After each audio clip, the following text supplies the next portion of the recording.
Hi, welcome back to the channel. Thanks for being here. Today I'm so excited because I'm going to be talking about 12 neighborhoods you must avoid.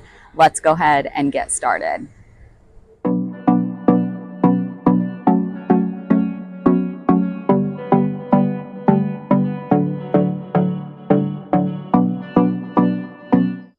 My team and I have people just like you reaching out to us all the time saying they're making the move here to sunny San Diego in the next few weeks, months, or even in the next year. And we absolutely love helping them and making the move out here super easy. So if that's something you're considering, give us a call, send us a text, or shoot us an email. We would love to help you and hear from you.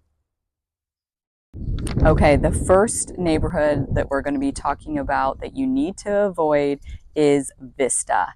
You must avoid Vista if you love sidewalks in the community and if you don't like rural living, because besides Shadow Ridge is one of the few master plan communities in South Vista.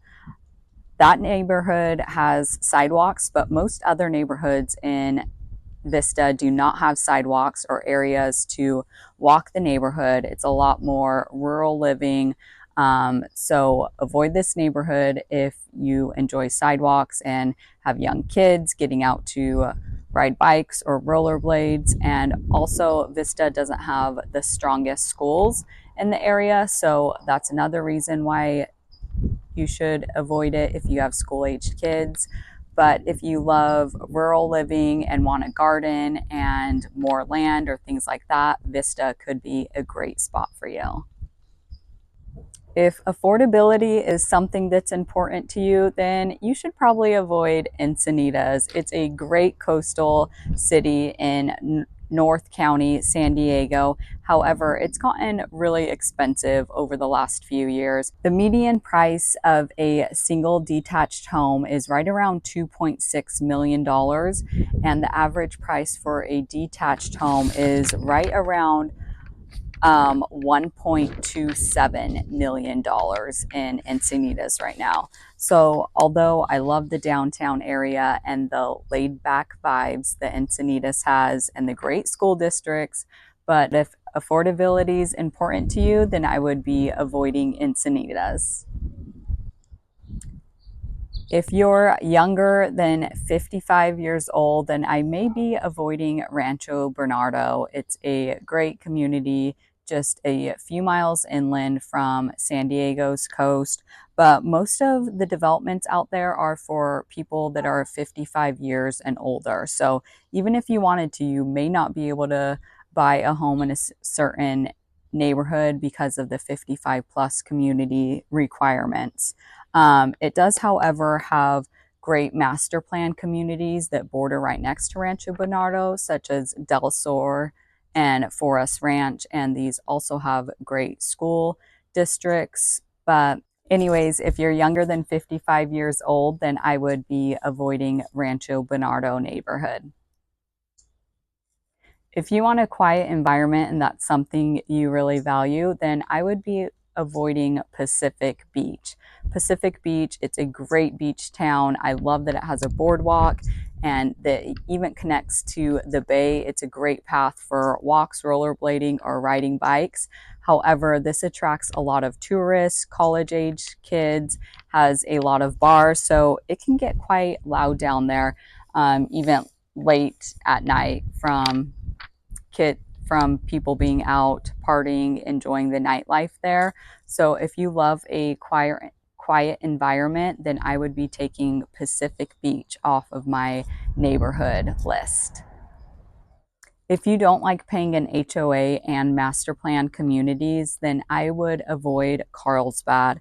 Carlsbad is a great neighborhood that's coastal and great for families because of its awesome rated schools and things like that. But if you want to avoid HOAs and master plan communities, then I would take Carlsbad off of my neighborhood watch list.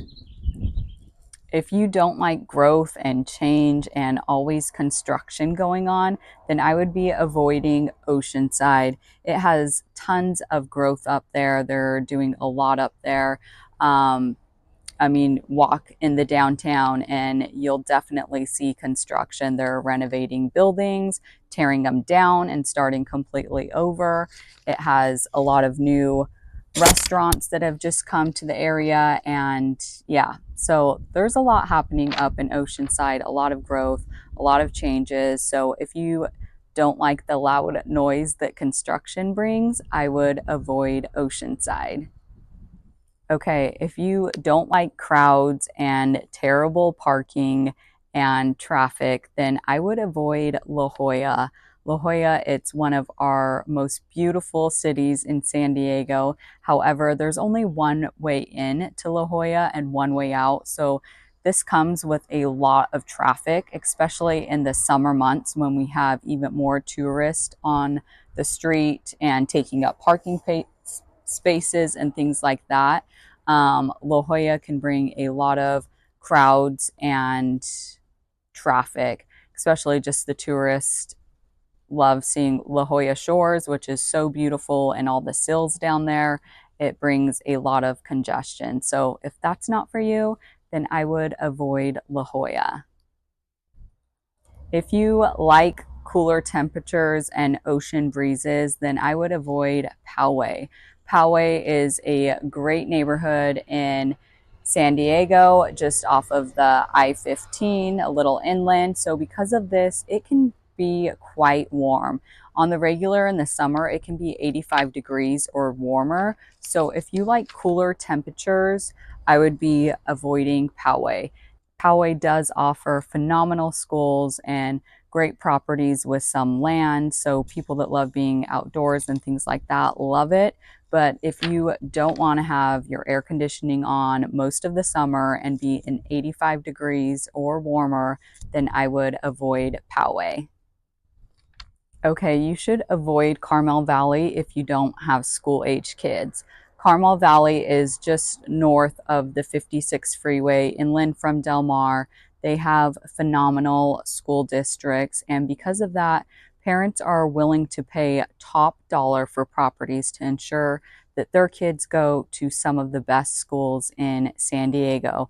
So if you don't have children, then you could be paying a lot more money for a property for these best school districts, even though you're not utilizing having kids that go to them. So if you don't have school-aged kids, then I would avoid Carmel Valley. You should avoid San Marcos if you love a charming downtown area with restaurants and shops and things like that. San Marcos is a great community just inland from Carlsbad. However, it doesn't really offer a lot of areas where you can walk around and enjoy great restaurants and shopping. Now, they are doing a lot of renovations off of San Marcos Boulevard and adding more restaurants and things like that. But I wouldn't call it that it's at the level that other communities offer of a charming downtown where you can walk out for a drink or a restaurant and enjoy some shops. So if you love a charming downtown area, I would avoid San Marcos. Okay, if you like quiet, you should definitely avoid living downtown because have you seen the flight path or even fly into the San Diego airport?